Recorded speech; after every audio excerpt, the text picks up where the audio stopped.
Mert Yılmaz, İstanbul Express gazetesinin 3. katındaki küçük ofisinde oturmuş, bilgisayar ekranına bakıyordu. Başka bir sıradan haber Kadıköy'de açılan yeni bir restoran, Boğaz Köprüsü'ndeki trafik kazası, belediyenin park projesi. 32 yaşındaydı ve hayatı tam olarak planladığı gibi gitmiyordu. Üniversitede güzel sanatlar okumuştu, fotoğrafçılık bölümünde.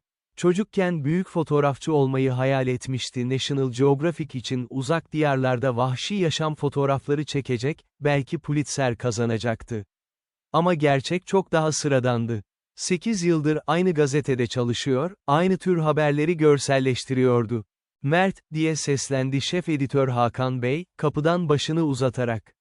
Yarın sabah erken Beşiktaş'ta bir restoran açılışı var, sen gideceksin. Mert içini çekti. Tamam şefim. İşte hayatı buydu. Restoran açılışları, düğünler, protokol ziyaretleri.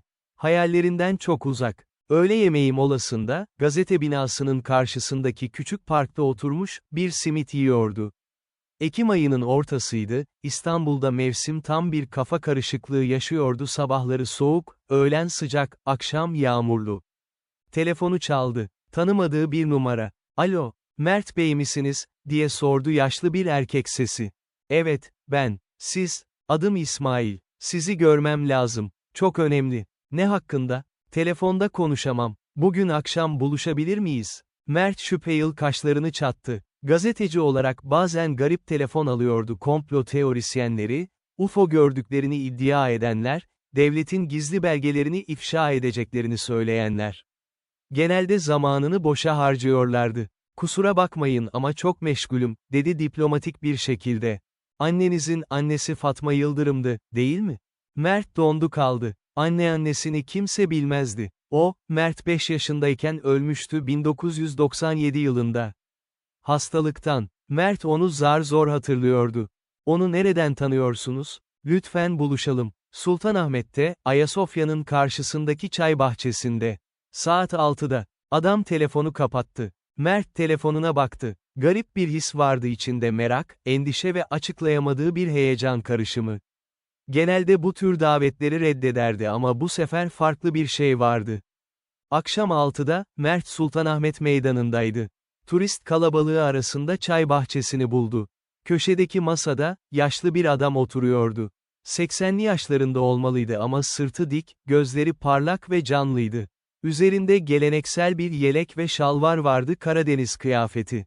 Mert Bey, dedi adam ayağa kalkarken.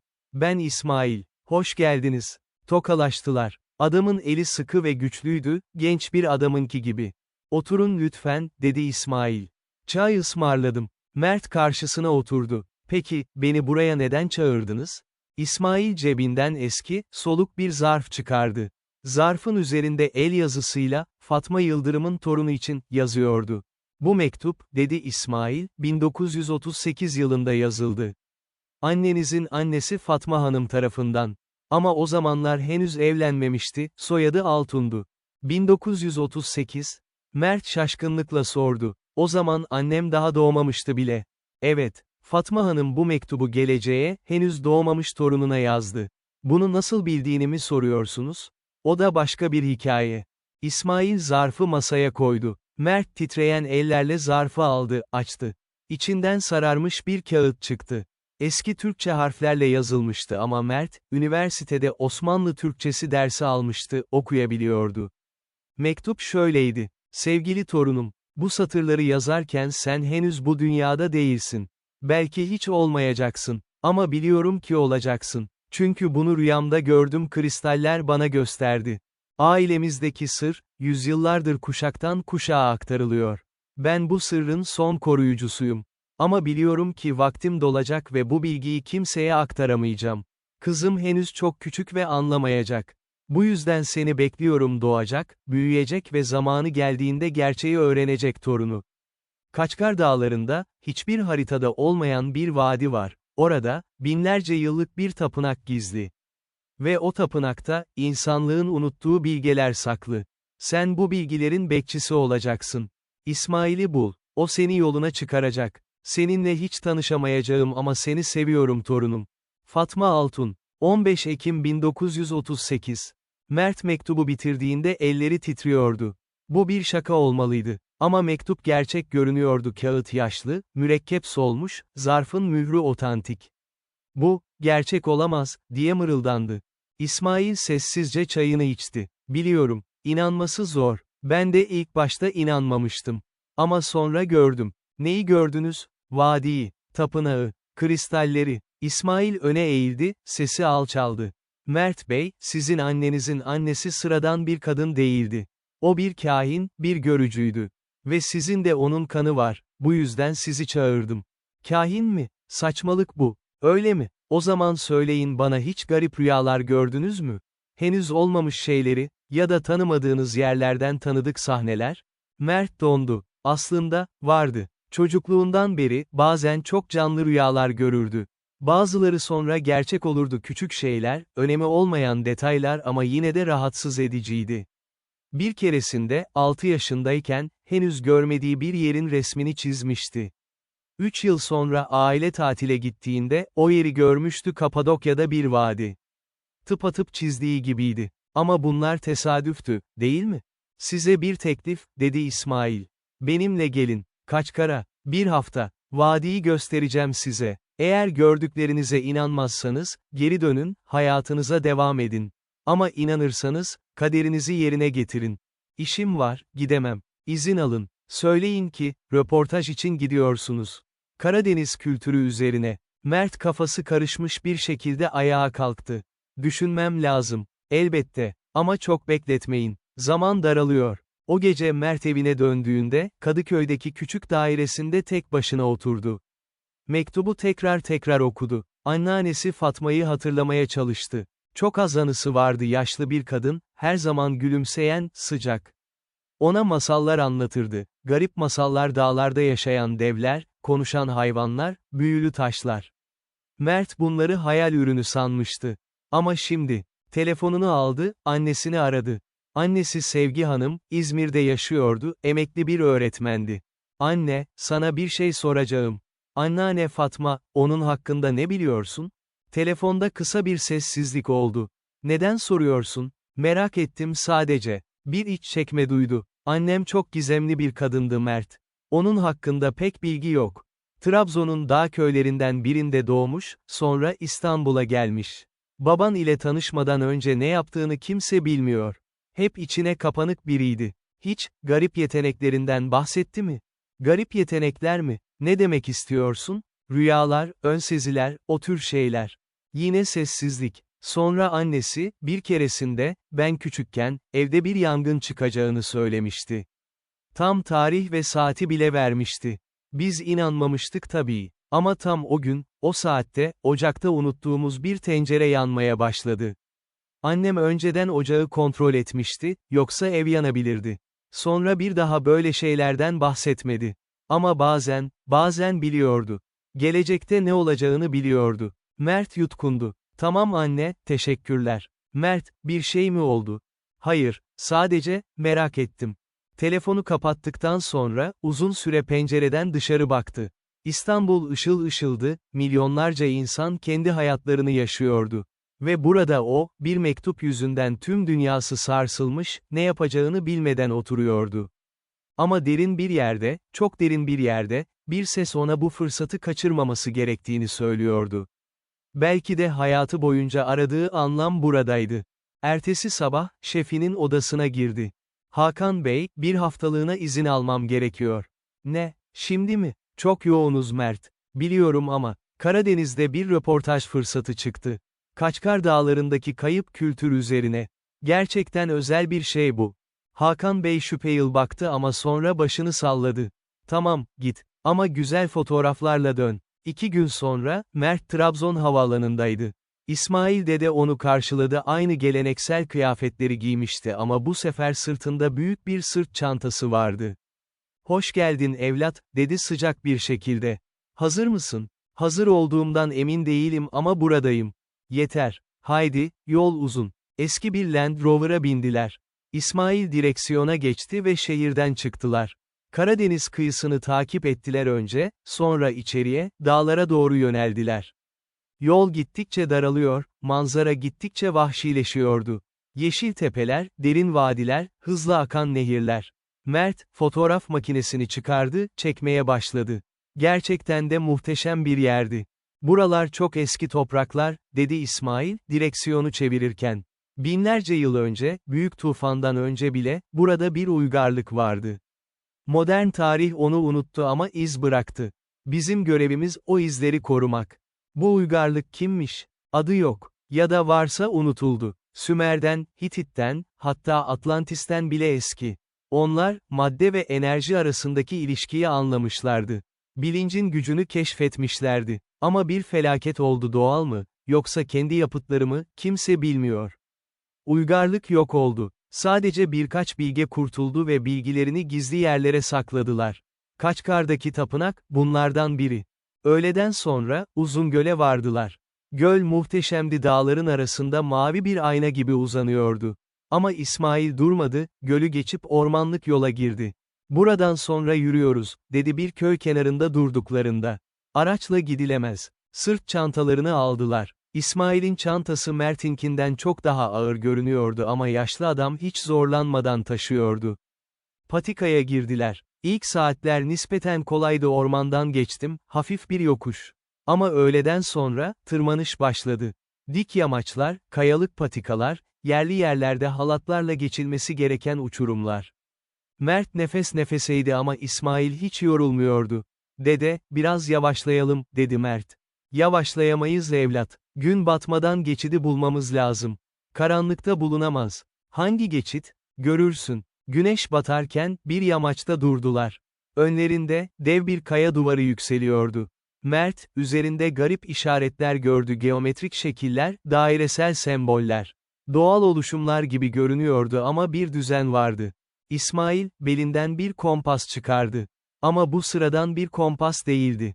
Bronzdan yapılmıştı, üzerinde tuhaf yazılar vardı ve ibresi düzenli dönmüyor, titriyordu. Bu, dedi İsmail, 8 nesildir bizim ailede. Manyetik değil, kristal enerjisini tespit eder. Kompası kaldırdı. İbre titredi, sonra aniden bir yöne kilitlenen. Kaya duvarının tam ortasına doğru. İsmail, kompastan aldığı yönde kayalara yaklaştı. Görünürde hiçbir şey yoktu, sadece düz bir kaya yüzeyi. Ama İsmail, eliyle yüzeyi yokladı, belirli noktaları arıyordu. İşte, dedi, bir çıkıntı bularak. Üzerine bastı. İlk başta hiçbir şey olmadı. Sonra hafif bir gürültü duyuldu, taşların birbirine sürtünmesi gibi. Aniden, kaya duvarının bir bölümü geriye kaydı, arkasında karanlık bir geçit açığa çıktı. Mert hayretle baktı. Bu nasıl mümkün? Antik mühendislik. Modern teknolojiden çok daha sofistike. Haydi, içeri. Fenerlerini yaktılar ve geçide girdiler. Kapı arkalarından sessizce kapandı. Tünel dar ve alçaktı, eğilerek ilerlemeleri gerekiyordu. Duvarlar dümdüzdü, sanki lazerle kesilmiş gibiydi. Ve üzerlerinde, garip yazılar vardı. Mert duvara dokundu. Bu ne dili? Bilmiyoruz. Hiçbir modern dile benzemiyor. Ama şunu biliyoruz, bazı semboller matematiği, bazıları astronomiyi, bazıları ise, başka şeyleri ifade ediyor. Yarım saat kadar yürüdüler. Tünel bazen genişliyor, bazen darlaşıyordu. Bir noktada, yerde derin bir çatlak vardı, üzerinden dar bir taş köprü geçiyordu. Altına baktıklarında, zifiri karanlık bir uçurum gördüler. Dikkatli geç, dedi İsmail. Bu tuzaklar, izinsiz girenleri durdurmak için. Köprüyü geçtikten sonra, tünel aniden genişledi. Ve karşılarında inanılmaz bir manzara açıldı. Dev bir mağaraydı, tavan o kadar yüksekti ki fenerlerin ışığı ulaşamıyordu. Ama esas muhteşem olan, duvarlardaki kristallerdi. Binlercesi, belki milyonlarcası, her biri farklı bir renkte hafif bir ışıltı saçıyordu. Mavi, yeşil, mor, altın, sanki bir gökkuşağı taşa gömülmüştü. "Hoş geldin," dedi İsmail, sesi yankılandı mağarada. Kayıp uygarlığın tapınağına. Mert kelimeler bulamıyordu. Hayatında böyle bir şey görmemişti. Fotoğraf makinesini çıkardı, çekmeye başladı ama biliyordu ki hiçbir fotoğraf bu anı yansıtamayacaktı. Mağaranın ortasında, devasa bir yapı yükseliyordu. Piramide benziyordu ama daha karmaşıktı, basamakları, kuleleri, terasları vardı. Tamamen taştan yapılmıştı ama modern teknolojiye meydan okuyordu. Bloklar o kadar hassas birleştirilmişti ki aralarına bıçak ezdi. İnsanlar bunu ne zaman yaptı, diye sordu Mert. En az 10.000 yıl önce. Belki daha eski. Kesin tarih bilinmiyor. Yapıya yaklaştılar. Mert, duvarlarında oymalara dikkat etti. Bir hikaye anlatılıyordu, insan benzeri figürler, garip makineler, gökyüzünden inen ışıklar. Bir panelde, insanlar kristaller etrafında toplanmış, ellerini havaya kaldırmışlardı. Bir başka panelde, dev bir dalga tüm şehri yutuyordu. Tufan, dedi İsmail. Onların sonu. Tapınağa girdiler. İçeride, tozlu ama şaşırtıcı derecede iyi korunmuş mobilyalar vardı: taş masalar, sandalyeler, raflar. Raflarda ise, yüzlerce taş tablet duruyordu. Hepsi o gizemli yazıyla kaplı. Burada geceleyeceğiz, dedi İsmail. Yarın, sana gerçek sırrı göstereceğim. O gece, tapınağın içinde basit bir akşam yemeği yediler: konserve yiyecekler, kurutulmuş meyveler, su. İsmail, eski bir ocakta ateş yaktı. Dumanın çıkması için tavanda doğal bir delik vardı. Anlat bana, dedi Mert. Bu tapınağı ilk kim buldu? İsmail ateşe baktı, anılarına dalarak. Defalarca bulundu ve kaybedildi. İlk keşif, Roma döneminde olmuş. Bir grup rahip, dağlara sığınmış ve rastlamış buraya. Onlar, bilgileri Latinceye tercüme etmeye çalışmışlar ama başaramamışlar. Sonra tapınağı mühürleyip gitmişler. Sonra Bizans döneminde, bir keşiş keşfetti. O da aynı şeyi denedi. Başarısız oldu. Orta Çağ'da, Osmanlı zamanında, bir derviş geldi. Bu sefer farklıydı. Derviş, kristallerle iletişim kurabiliyordu. Ruhani gücü yeterliydi. O, ilk gerçek bekçi oldu.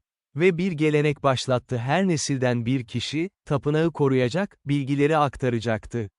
Senin annenlerin annesi, Fatma Hanım, o geleneğin bir parçasıydı. Ama bir sorun vardı: o zamanlar kadınlar, bu tür şeylerle uğraşmak için özgür değildi. Ailesi onu evlendirdi, İstanbul'a gönderdiler. Tapınaktan uzak kaldı. Ama yeteneğini hiç kaybetmedi. Ve biliyordu ki bir gün, soyundan biri geri gelecek. Peki siz kimsiniz? Ben, dedi İsmail, Fatma Hanım'ın yeğeniyim. Onun kuzeninin oğlu. Aileden olduğum için, tapınağı biliyordum. Ama yetenek yoktu bende, kristallerle konuşamıyordum. Bu yüzden sadece bir koruyucu oldum, bekçi değil. Görevim, gerçek yeteneği olan birini bulmaktı. Ve sonunda seni buldum. Ama ben özel değilim. Hiçbir yeteneğim yok. İsmail gülümsedi. Öyle mi? Söyle bana, daha önce bu tapınağı rüyanda gördün mü? Mert dondu. Aslında, vardı. Geçen hafta, garip bir rüya görmüştü. Kristallerle kaplı bir mağara, ortasında taş bir yapı. O zaman anlam verememişti ama şimdi, bu mağaraydı. Nasıl bildiniz? Çünkü bu böyle çalışır. Kristaller, potansiyeli olan insanları çağırır. Rüyalarda, sezgilerde, ön sezilerde kendini gösterir. Sen çoktan bağlandın onlara, sadece farkında değildin. Mert başı karışmış bir halde uyudu o gece. Ve rüyasında, o antik uygarlığı gördü: görkemli şehirler, uçan araçlar, kristal kulelerin tepesinde parlayan ışıklar. Ve bir kadın gördü, uzun beyaz elbiseli, elinde parlayan bir kristal. Kadın ona döndü ve konuştu. Nihayet geldin, bekçi. Zamanın geldi. Ertesi sabah, İsmail Mert'i mağaranın derinliklerine götürdü. Tapınağın arkasında, dar bir geçit vardı. Bu geçit, daha da aşağıya, dağın kalbine doğru iniyordu. Burası, dedi İsmail, kutsal oda. Sadece gerçek bekçiler girebilir. Eğer yeteneksiz biri girerse, sonuçlar iyi olmaz. Ne demek istersiz? Kristal enerjisi çok güçlü. Eğitilmemiş bir zihin dayanamaz. Delilik, koma, hatta ölüm olabilir. Mert yutkundu. O zaman ben. Sen dayanacaksın. Kanında var bu güç. Sadece açığa çıkarmalıyız. Geçidin sonunda, küçük bir oda vardı. Ortasında, bir kaidenin üzerinde, kristal bir küre duruyordu. Diğer kristallerden farklıydı: daha büyük, daha parlak ve içinde sanki bir enerji fırtınası dönüyordu. Renkler sürekli değişiyordu: kırmızıdan maviye, yeşilden altına. Ana kristal, dedi İsmail huşu içinde. Tüm diğerlerinin kaynağı. İlk uygarlık, bunu yapay olarak yarattı. Nasıl yaptıklarını bilmiyoruz ama bu kristal, bilinç ile madde arasında bir köprü. Ne yapıyor? Zihnini genişletir. Zamanı ve mekanı farklı görmeni sağlar. Geçmişi, geleceği, hatta alternatif gerçeklikleri görebilirsin. Ama en önemlisi, antik bilgeliğe erişim sağlar. Bu kristale dokunan bir bekçi, ilk uygarlığın tüm bilgisini alır, matematiğini, astronomisini, tıbbını, felsefesini. Mert, kristale baktı. Hem çekici hem korkutucuydu. Ya yapamasam? O zaman buradan ayrılacağız. Normal hayatına döneceksin. Ama başka bir bekçi buluncaya kadar, tapınak korumasız kalacak. Başkaları da biliyor mu bu yeri? İsmail'in yüzü karardı. Evet, yıllar boyunca, bazı insanlar bu tapınağın varlığını öğrendi. Kristal avcıları, hazine peşindeki maceracılar, güç peşinde koşan örgütler. Şimdiye kadar onları uzak tuttuk ama zamanla, sırlar yayılır. Bu yüzden acele ediyoruz. Mert derin bir nefes aldı. Hayatının dönüm noktasındaydı. Şu anda geri dönerse, her şey eskisi gibi olacaktı, sıradan işi, sıradan hayatı. Ama eğer ilerlerse, yapacağım, dedi. İsmail başını salladı. O zaman hazırlan. Önce, zihnini temizlemeli, meditasyon yapmalısın. Kristal enerji eşiğine yükseltilmiş bir bilinç gerektirir. Sonraki 3 saat boyunca, İsmail Mert'e meditasyon teknikleri öğretti. Nefes kontrol, zihin boşaltma, bilinçaltına dalma. Mert başta zorlandı, zihni sürekli dağılıyordu, düşünceler istila ediyordu. Ama yavaş yavaş, bir ritim yakaladı.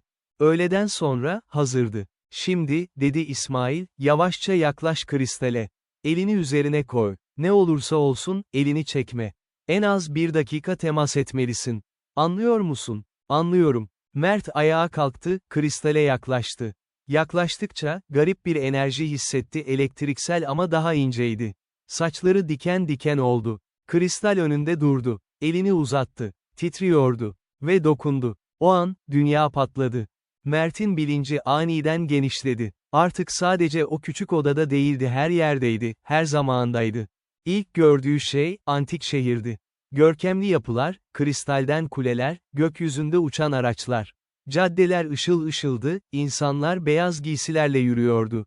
Ama bunlar sıradan insanlar değildi, yüzlerinde derin bir bilgelik, gözlerinde evrenin sırlarını bilen bir parıltı vardı. Bir meydanda, dev bir kristal kule yükseliyordu.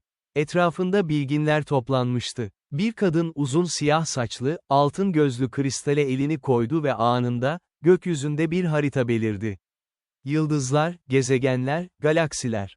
Kadın konuştu, garip bir dilde ama Mert anladı.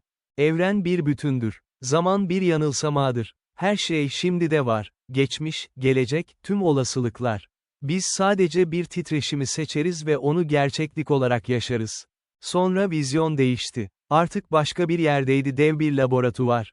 Bilim insanları, kristaller üzerinde çalışıyordu. Birini alıyorlar, belirli frekanslarda titreşimler gönderiyorlar ve kristal yanıt veriyordu. Enerji dalgaları yayıyordu, madde yaratıyordu, hastalıkları iyileştiriyordu. Sonra felaket geldi. Gökyüzü karardı. Yerler sarsıldı. Denizler kabarıp şehirlere daldı. Millet çığlık atıyordu, kaçmaya çalışıyordu ama kaçacak yer yoktu. Dev bir dalga, tüm uygarlığı yuttu. Ama son anda, birkaç bilge kristalleri topladı ve kaçtı. Dağlara, mağaralara sığındılar. Ve orada, bilgilerini sakladılar gelecek nesiller için. Vizyon yine değişti. Şimdi farklı zamanlar, farklı insanlar gördü, her biri bir bekçi. Roma döneminde bir rahip, kristalleri koruyarak. Orta Çağ'da bir derviş, tapınakta meditasyon yaparak. 19. yüzyılda bir kadın Fatma, anneannesi elinde kristal, geleceği görüyordu. Ve sonunda, kendini gördü. Şimdi, bu odada, kristale dokunuyor. Ama sadece şimdi değil, gelecekte de gördü kendini. Farklı yerlerde, farklı durumlarda. Savaşlarda, tapınağı savunurken, öğretirken, yeni bekçilere bilgi aktarırken. Ve yaşlanırken, yaşlı bir adam olarak, bir sonraki nesle emaneti devredirken. Tüm hayatı bir anda görmüştü. Ve sonra, bir ses duydu. Kristalden geliyordu, ama aynı zamanda kendi zihninden de. Hoş geldin, bekçi. Mirasını kabul et. Bilgiyi öğren. Ve koru. Aniden, bilgi seli başladı. Matematik formülleri, astronomik hesaplamalar, tıbbi bilgiler, felsefi kavramlar hepsi zihnine akmaya başladı. Sanki dev bir kütüphane yükleniyor, beyninin her köşesine dosyalar kopyalanıyordu. Acı vericiydi ama aynı zamanda kütleşkinleyiciydi. Dakikalar gibi geldi ama aslında saniyeler geçmişti. Ve sonra bitti. Mert elini çekti. Yere dizüstü çöktü, nefes nefese. Terliyordu, titriyordu ama aynı zamanda, farklıydı. Dünyaya yeni gözlerle bakıyordu. İsmail onu tuttu. "İyi misin evlat?" Mert başını kaldırdı, gülümsedi. "Evet, ve artık, biliyorum." Sonraki günler, yoğun eğitimle geçti. İsmail, Mert'e tapınağın her köşesini gösterdi, her sırrı açıkladı. Gizli geçitler, tuzaklar, savunma sistemleri. Tapınak, sadece bir bilgi deposu değildi, aynı zamanda bir kalıydı. Mert, ana kristalden aldığı bilgileri sindirmeye çalışıyordu. Zihninde şimdi, devasa bir bilgi arşivi vardı ama hepsine ulaşmayı henüz bilmiyordu. Sanki dev bir kütüphanede kaybolmuş gibiydi. "Sakin ol," dedi İsmail. "Bilgi zaman içinde kendini gösterecek. Acele etme." Bir gün, tapınağın duvarlarındaki yazıları inceliyorlardı. Mert, aniden yazıları okuyabildiğini fark etti. Kelimeler zihninde beliriyordu. "Evren dalga biçiminde var olur. Gözlemlediğinizde parçacık olur. Gerçeklik, bilincin bir yansımasıdır." "Kuantum fiziği," dedi Mert hayretle. İlk uygarlık kuantum fiziğini biliyordu. Sadece bilmekle kalmadılar, uyguladılar. Kristaller, kuantum seviyesinde titreşir. Bu yüzden zihinle kontrol edilebilirler. İsmail, Mert'e kristallerle nasıl çalışacağını öğretti. Küçük bir kristal aldı, Mert'in eline verdi. "Tut, şimdi, zihninde bir niyet belirle. Ne istiyorsan." Mert kristali tuttu, gözlerini kapattı. Bir niyet belirledi, "Işık ver." Kristal hafifçe ısındı, sonra yumuşak mavi bir ışık yaydı. "Mükemmel," dedi İsmail. "Artık temel bağlantıyı kurdun. Zamanla, daha karmaşık şeyler yapabilirsin. İyileştirme, iletişim, hatta, zaman algısını değiştirme." Dördüncü gün, İsmail'in kompası aniden titremeye başladı. Yaşlı adam dondu, alarma geçti. "Birisi yaklaşıyor. Tapınağa. Kim olabilir? Bilmiyorum ama iyi değil. Geçit mühürlüydü, normal insanlar bulamaz. Bu, profesyoneller demek." Hemen tapınağın girişine koştular. İsmail, duvarda gizli bir panel açtı, içinde eski silahlar vardı, kılıçlar, yaylar, ama aynı zamanda garip cihazlar. Birini aldı, kristalden yapılma bir asa. "Bu, enerji silahı. Kristal enerjisini odaklayıp fırlatır. Tehlikeli bir adam için tehlikelidir, dikkatli kullan." Mert de bir asa aldı. Ağırdı, ama eline aldığında, ellerinin ısındığını hissetti. Kristal onu tanıyordu. "Saklan," dedi İsmail. "Ben konuşurum. Sadece tehlike olursa müdahale et." Gizli bir odaya geçtiler, geçidi izleyebilecekleri bir konuma. Ve beklediler. Yarım saat sonra, geçidin girişinde sesler duyuldu. Birkaç kişi geliyordu. Fenerleri, ayak sesleri. Ve sonra gördüler 4 kişi, siyah giysiler giymişlerdi, profesyonel ekipmanlar taşıyorlardı. Başlarındaki adam uzun boylu, esmer, keskin yüz hatlarıydı. Etraflarında kendinden emin bir havayla yürüdü. İsmail öne çıktı. "Dur, burası kutsal bir yer. İzinsiz giremezsiniz." Adam durdu, gülümsedi. Kötü bir gülümsemeydi. "İsmail efendi," dedi akıcı Türkçesiyle ama hafif bir yabancı aksanıyla. "Sonunda buluştuk. Adım Doktor Viktor Kozlov. Uzun yıllardır sizi arıyorum." Kozlov, cebinden bir fotoğraf çıkardı, İsmail'e gösterdi. Fotoğrafta, eski bir belge vardı, Osmanlıca yazılmış, tapınaktan bahsediyordu. "Bu belge," dedi Kozlov, 1850 yılında bir Osmanlı paşası tarafından yazıldı. Kaçkar'daki gizemli tapınaktan bahseder. "Yıllardır bu tapınağı arıyordum. Sonunda buldum." "Bu tapınağı neden istiyorsunuz?" diye sordu İsmail. "İstemiyor, ihtiyacım var. Ben bir bilim insanıyım, doktor efendi. Kuantum fiziği profesörüyüm. Yıllardır kristal enerjisini araştırıyorum. Modern bilim, henüz kristallerin tam potansiyelini keşfedemedi. Ama antik uygarlıklar biliyordu. Ve siz, bu bilgiyi saklıyorsunuz. Bencilce değil mi? Bu bilgi tehlikelidir. Yanlış ellerde, yıkıma yol açar." Kozlov güldü. "Yıkım mı? Aydınlanma desek daha doğru. Bu kristallerle, hastalıkları iyileştirebiliriz, enerji sorununu çözebiliriz, belki zamanda seyahat bile edebiliriz. İnsanlığa dev bir hizmet olur. Siz insanlığı değil, gücü düşünüyorsunuz." Kozlov'un yüzü sertleşti. "Gerçeği söyleyecek olursanız evet, güç istiyorum. Çünkü güçle dünyayı değiştirebilirim. Ve siz iki yaşlı adamın onu saklamasına izin vermeyeceğim. Bir işaret yaptı. Adamları silahlarını çektiler. Son kez soruyorum, dedi Kozlov. Kristalleri bana verin, gönüllü olarak. Yoksa, o anda, Mert öne atıldı, kristal asayı kaldırdı. Yoksa ne, dedi meydan okuyarak. Kozlov, Mert'e baktı, kaşları kalktı. Ah, yeni bekçi. Fatma Hanım'ın torunu, değil mi?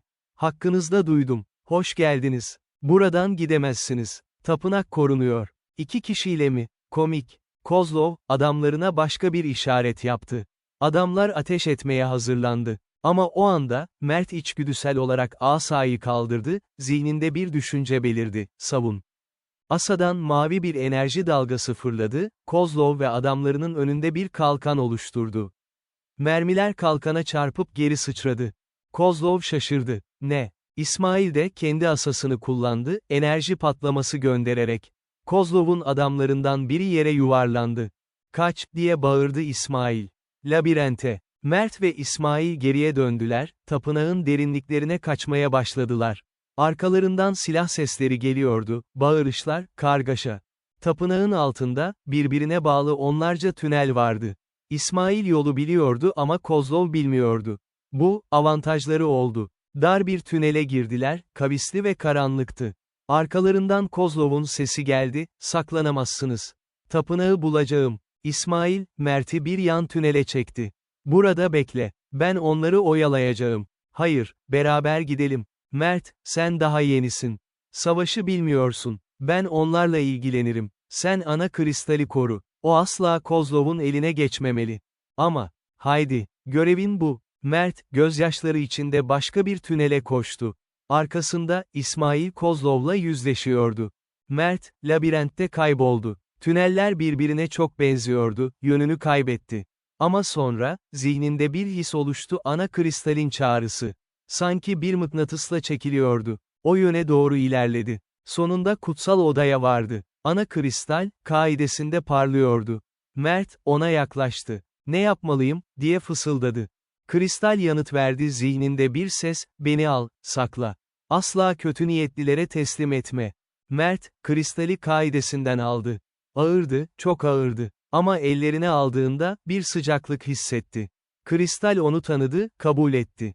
Kristali sırt çantasına koydu. O sırada, tünelde patlama sesleri geldi.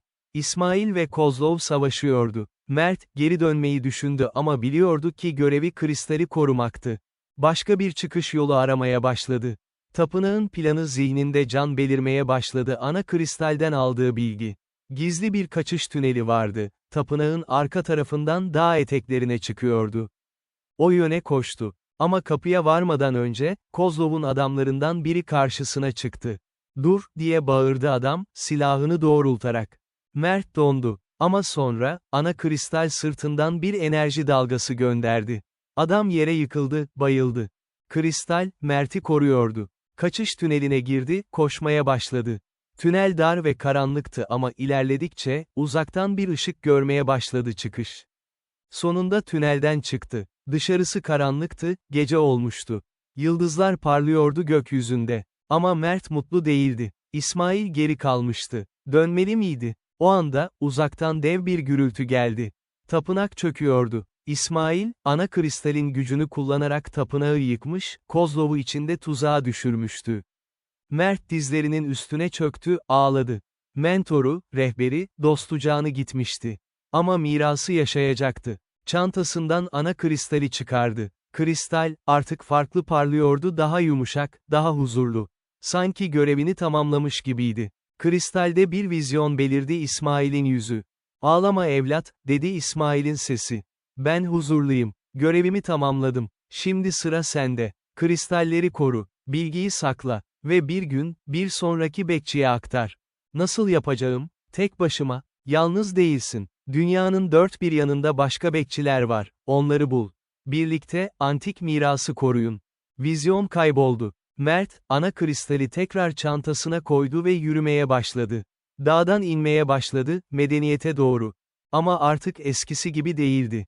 Artık sıradan bir gazeteci değildi. Artık bir bekçiydi. 2 hafta sonra, Mert İstanbul'a döndü. Ama ne tapınaktan, ne de Kozlov'dan bahsetti. Resmi olarak, Kaçkar'da fotoğraf çekiyor, röportaj yapıyordu. İsmail Dede, yaşlı bir rehber, dağda bir kaza geçirdi. Gazetedeki işine döndü. Ama artık geceleri farklı bir şey yapıyordu. Kadıköy'deki dairesinin bodrumunu bir laboratuvara dönüştürdü. Ana kristali güvenli bir yerde sakladı, özel bir kasada, enerji izolasyonlu. Diğer küçük kristalleri ise incelemeye başladı. İsmail'in ona verdiği notları okuyordu. Antik dil çözümlemeleri, kristal frekans tabloları, meditasyon teknikleri. Öğrenecek çok şey vardı. Bir gece, bilgisayarında şifreli bir e-mail aldı. Sayın Bekçi, ben Margat Dubois. Fransa'da yaşıyorum. Ben de sizin gibi bir bekçiyim. Ailemdeki gelenek 600 yıl geriye gider. Koruduğumuz, antik Kelt bilgeleridir. Bir ağ kurmak istiyorum. Dünyanın dört bir yanındaki bekçileri bir araya getirmek. Birlikte, antik bilgileri koruyabiliriz. İlgilenir misiniz? Mert, e-maile bir süre baktı. İsmail haklıydı. Yalnız değildi. Cevap yazdı, evet, konuşalım. Sonraki aylarda, Mert dünya çapında farklı bekçilerle temas kurdu. Margat Dubois Fransa'da, Paris yakınlarında bir şatoda yaşayan bir kadın. Koruduğu, Druidlerin eski bilgisi. Taşlarla iletişim kurmak, bitkilerin şifalı gücünü kullanmak. Kenji Tanaka Japonya'da, Kyoto tapınaklarında bir keşiş. Koruduğu, Budist ezoterik öğretiler. Zihin ve madde birliğini sağlama, astral seyahat. Amara Okonkwo Nijerya'da, Lagos'ta bir tarih profesörü. Koruduğu, antik Afrika bilgeliği. Ritimle şifalar, atasal bellek erişimi. Diego Ramirez Peru'da, Machu Picchu yakınlarında bir şaman. Koruduğu, İnka gizli bilgileri. Yerle enerji bağlantısı, kozmik ritim senkronizasyonu. Ve daha pek çokları. Her birinin farklı bir bilgi parçası vardı. Ve hepsi aynı gerçeği paylaşıyordu. Antik dünya modern dünyadan çok daha bilgeliydi. Ve o bilgelik, korunmalıydı. Mert, onlarla düzenli olarak görüntülü konferanslar yapıyordu. Bilgi alışverişi, deneyim paylaşımı. Bazen, birbirlerinin ülkelerine gidiyorlardı, birlikte ritüeller yapıyorlardı. Bir keresinde, Mert Paris'e gitti, Margot'u ziyaret ederken. Margot'un şatosunun altında, dev bir kütüphane vardı, binlerce eski kitap, parşömen, tablet. Orta çağdan kalma bilgeler. Bu inanılmaz, dedi Mert hayretle. Ve bu sadece bir kısmı, dedi Margot. Antik bilginin çoğu kayboldu. Bizim görevimiz, kalanını korumak. Bir başka sefer, Kenji ile Kyoto'da bir tapınakta meditasyon yaptılar. Kenji, ona astral seyahati öğretti, bilincini bedeninden ayırma, farklı boyutlara yolculuk etme. Gerçeklik çok katmanlıdır, dedi Kenji. Fiziksel dünya sadece bir katman. Başka boyutlar var, enerji boyutu, zihin boyutu, ruh boyutu. Kristaller, bu boyutlar arasında köprü kurar. Mert öğrendikçe, yetenekleri gelişti. Artık kristallerle sadece ışık yaratmakla kalmıyor, iyileştirme yapabiliyor, telepatik iletişim kurabiliyor, hatta zaman algısını değiştirebiliyordu. Bir gün, İstanbul'da bir arkadaşı trafik kazası geçirdi. Hastaneye kaldırıldı, kritik durumdaydı. Mert, gizlice hastaneye gitti, yanına küçük bir kristal aldı. Arkadaşının yatağının yanında, kristali tuttu, iyileştirme enerjisi gönderdi. Ertesi gün, arkadaşı mucizevi şekilde iyileşti. Doktorlar anlayamadı. Ama Mert biliyordu. Antik bilgi işe yarıyordu. 2 yıl geçti. Mert, artık deneyimli bir bekçiydi. İstanbul'da gizli hayatını yaşıyor, gündüzleri gazeteci, geceleri bekçi oluyordu. Bir akşam, evine döndüğünde kapının açık olduğunu gördü. Alarma geçti. İçeri dikkatle girdi. Salonda bir adam oturuyordu. Siyah takım elbise, keskin yüz hatları. Viktor Kozlov. "Hoş geldin Mert," dedi soğuk bir sesle. "Uzun zamandır görüşememiştik." Mert dondu. "Nasıl, tapınak çökmüştü. Ölmen gerekiyordu." Kozlov güldü. "Öldüm. Neredeyse. Ama talihliyim. Tapınak çökmeden önce kaçmayı başardım. Ağır yaralandım ama hayatta kaldım. Ve son 2 yıl, iyileşmeye ve planlama yapmaya harcadım. Ne istiyorsun? Ne istediğimi biliyorsun. Ana kristal. Ve bu sefer hayır cevabını kabul etmiyorum." Kozlov ayağa kalktı. Cebinden bir cihaz çıkardı, kristalden yapılma, ama modern teknoloji ile kombine edilmiş. "Bu son 2 yılda kendi kristal teknolojimi geliştirdim. Senin kadar güçlü değil ama yeterince iyi. Ve şimdi, senin ana kristalini alacağım, onu analiz edip kendi versiyonumu yaratacağım. Asla. Mert, kristal asayı fırlattı. Kozlov da kendi cihazını kullandı. İki enerji dalgası havada çarpıştı, patlama oldu. Mert'in dairesi sarsıldı. Komşular bağırıyordu, polis çağrılıyor olmalıydı. Zaman daralıyordu. Mert, gizli geçide koştu, bodruma inen dar bir merdiven. Ana kristali orada saklıyordu. Ama Kozlov peşindeydi. Bodrumdaki laboratuvarda, Mert ana kristali aldı. Ama yapacak bir şey yoktu. Kozlov kapıdan girdi, cihazını doğrulttu. Son şansın, ver bana kristali. Mert, ana kristale baktı. Kristal parlıyordu, ona bir mesaj gönderiyordu, kurban olabilir. Ama sır korunmalı. Mert, kararını verdi. Ana kristali yere fırlattı. Kristal patladı, enerji dalgaları her yöne yayıldı. Kozlov çığlık attı, geriye uçtu. Patlama, bodrumdaki tüm ekipmanı tahrip etti. Ana kristal paramparça oldu. Ama patlamadan önce, son bir enerji dalgası Mert'e dokundu. Ve o anda, tüm bilgi ana kristaldeki tüm antik bilgelik Mert'in zihnine aktarıldı. Mert yere yıkıldı, bilinci gitti. Mert hastanede uyandı. Başı ağrıyordu, vücudu hırpalanmıştı. Yanında polisler vardı. "Siz misiniz Mert Yılmaz?" diye sordu bir polis memuru. "Evet, evinizde patlama oldu." "Ne oldu?" "Ben, doğalgaz kaçağı olmalı." "Bilemiyorum." Polisler not aldı. Kozlov'dan bahsetmedi. Adam muhtemelen kaçıp gitmişti. Birkaç gün sonra, hastaneden taburcu edildi. Evi haraplaydı ama Mert umursamadı. Asıl kayıp, ana kristaldi. Ya da öyle miydi? Bir gece, evinin yıkıntıları arasında oturdu. Gözlerini kapattı, meditasyon yaptı. Ve fark etti ana kristal gitmiş olabilirdi ama bilgisi hala vardı.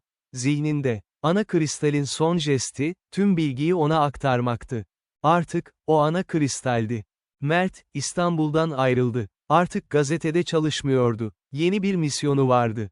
Dünyayı gezmeye başladı, diğer bekçileri ziyaret etti. Onlarla bilgi paylaştı, onlara ana kristaldeki öğretileri aktardı.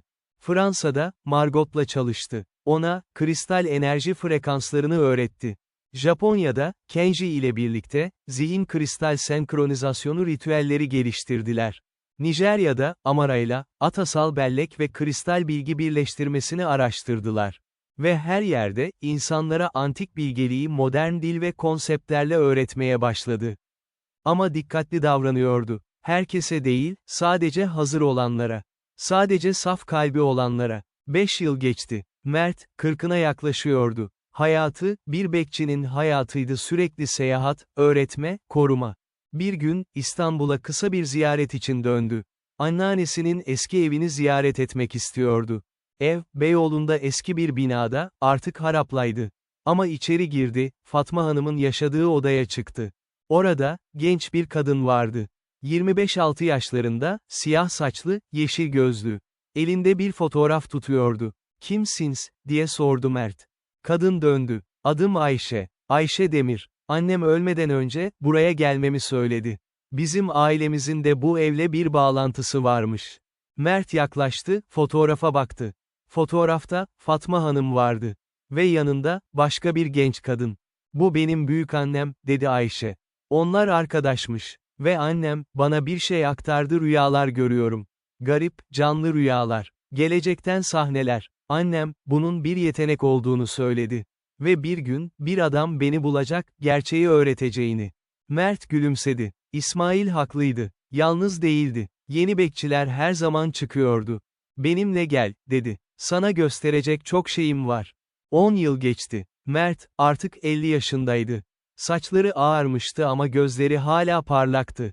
Karadeniz'deki yeni tapınakta eski tapınağın çok uzağında olmayan, ama farklı bir vadide oturmuş, Ayşe'ye ders veriyordu. Ayşe, şimdi deneyimli bir bekçiydi. "Hatırla," dedi Mert. "Görevimiz sadece korumak değil, aktarmak. Her nesil, bilgiyi bir sonrakine taşır. Böylece, antik bilgelik hiç kaybolmaz." "Anlıyorum, hocam." O sırada, genç bir adam içeri girdi. 18 yaşlarında, Ayşe'nin öğrencisi. "Hocam," dedi heyecanla, "rüyamda bir şey gördüm. Yeni bir tapınak. Mısır'da. Henüz keşfedilmemiş." Mert gülümsedi. Macera hiç bitmiyordu. "O zaman," dedi, "hazırlanmalıyız." Yeni bir keşif bizi bekliyor. Ve böylece, binlerce yıllık gelenek devam etti. Bekçiler, nesilleri boyunca görevlerini sürdürdü.